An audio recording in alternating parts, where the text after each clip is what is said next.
Olá pessoal, retomamos a nossa aula de eletrônica digital e recapitulando, nós resolvemos logo de início o primeiro e o segundo exercício que foi pedido para vocês fazerem na semana passada, ok? Agora, eu queria fazer um exercício semelhante, mas que ele tem um problema que eu acredito que vocês vão perceber logo de cara, tá? Então, retomando aquela análise que nós estávamos fazendo, quando o clock vale zero, independente do valor do D, as saídas Q e Q barrado não vão mudar, correto? Agora, quando o clock vai a 1, aquele valor que eu tenho no D é passado para Q, e Q barrado, claro, recebe o contrário. Então, olha aqui, o clock vale 1 e o D vale 1, portanto, esse 1 vai ser passado para a saída Q. Está aqui. Se Q recebeu 1, Q barrado vai receber 0, está aqui. No intervalo seguinte, olha lá, o clock ele vale 0. E se o clock vale 0, o Q não vai mudar, não é? Se ele tinha 1, ele permanece em 1. Q barrado, portanto, também não muda. Se tinha 0, permanece em 0. Olha, nesse outro intervalo, o clock vale 1 e o D vale 0. Então, esse 0 vai ser passado para a saída Q. Está aqui. E Q barrado vai receber o contrário disso, portanto, 1.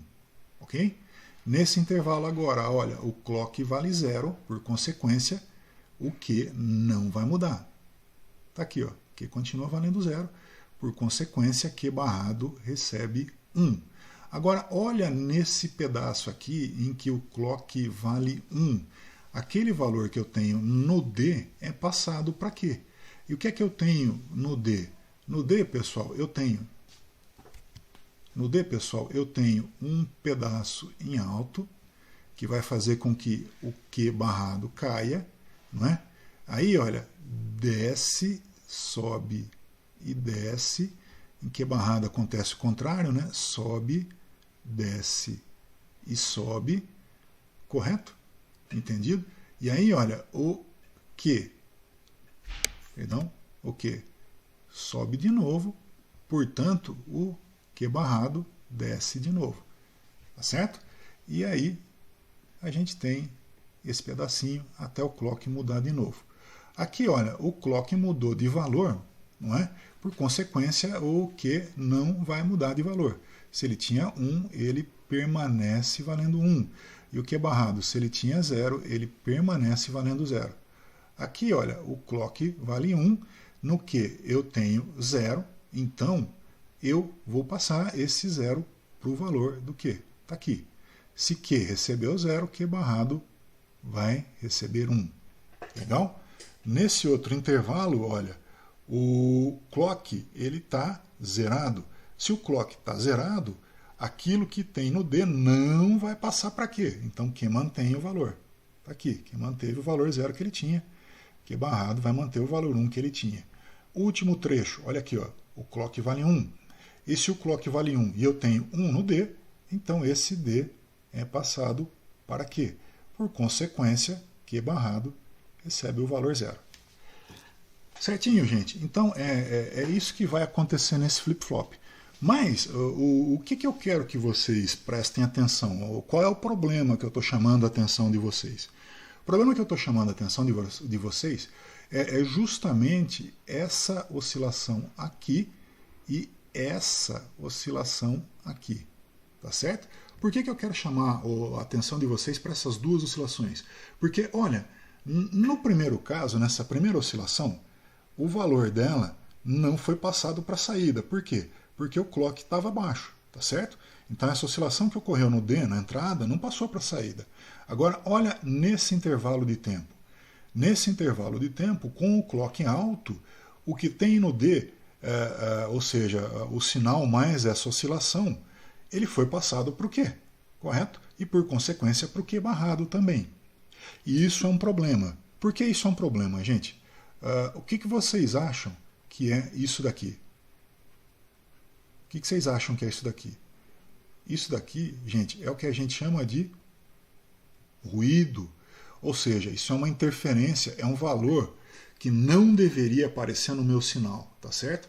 Só que, olha, aqui, enquanto o clock estava baixo, esse meu ruído não passou para a saída do circuito. Agora, nesse pedaço aqui em que o clock estava alto, o ruído que deu na entrada passou para a saída. Isso pode ser problemático. Problemático em que sentido? Isso pode, de repente, comprometer o funcionamento de todo o circuito. Tá?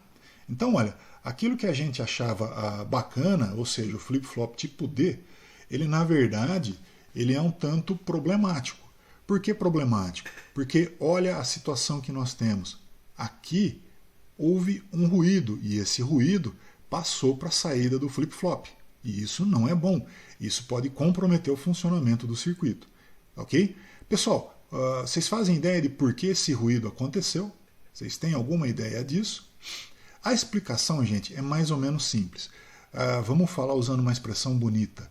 O flip-flop tipo D, ele tem o que a gente chama de janela de transição muito ampla. Tá? Essa aqui, ó, é a janela de transição do flip-flop. Esse intervalo de tempo, esse ΔT. Essa janela de transição, ela sendo ampla, ela deixa não apenas dados passarem, mas também ruídos passarem. Tá certo? Então esse é o problema do flip-flop tipo D. Ele tem a janela de transição, ele tem aquele intervalo de tempo onde a saída pode mudar, muito amplo. E com esse intervalo de tempo sendo muito amplo, o que acontece? Se eu tenho um ruído na saída, se eu tenho um ruído na entrada, esse ruído da entrada também vai passar para a saída enquanto o clock estiver valendo 1, ou seja, enquanto o clock estiver alto. Tá certo? Como é que a gente resolve esse problema, pessoal? A gente vai resolver esse problema fazendo uma pequena variaçãozinha no flip-flop tipo D, tá?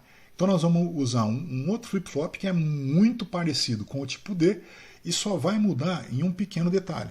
Mas isso eu converso com vocês daqui a pouco no próximo vídeo, tá certo?